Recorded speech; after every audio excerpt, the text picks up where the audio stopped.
and that I will pay true faith and allegiance to the Constitution of India as the law established and I will uphold the sovereignty and integrity of India.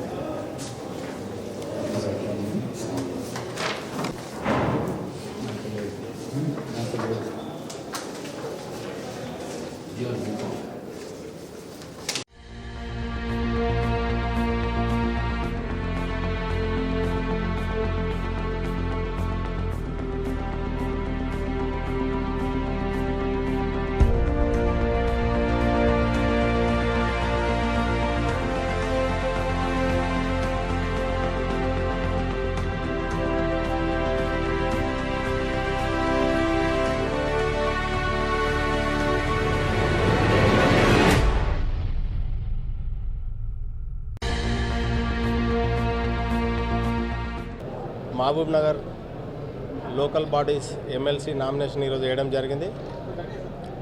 Congress తరఫున నాకు ఈ అవకాశం ఇచ్చినటువంటి సోనియా గాంధీ గారికి, మల్లికార్జున్ ఖార్గే గారికి, రాహుల్ గాంధీ గారికి, మరి ప్రత్యేకంగా ముఖ్యమంత్రి రేవంత్ రెడ్డి గారికి నా ప్రత్యేక కృతజ్ఞతలు చెప్తున్నాను.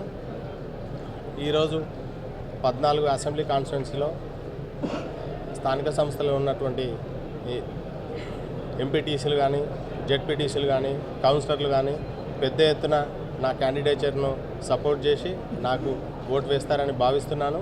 దీనికి ఒకటే కారణం, ఇప్పుడు వాళ్లకు ఈ 10 ఏళ్ల పాలనలో వాళ్లకు గౌరవం దక్కిందా లేదా అనేది కాదు. ఈ 3 నెలల్లో రేవంత్ రెడ్డి గారి నాయకత్వాన్ని చూసి, ప్రజాపాలనను చూసి, ఇవన్నీ చూసి కూడా నాకు వాళ్ళందరూ సపోర్ట్ చేస్తారని ఆశిస్తూ నేను పెద్ద మెజార్టీతో గెలవాలని, వాళ్ళ ఆశీర్వాదం నాకు కావాలని కోరుకుంటూ నేను సెలవు తీసుకుంటాను.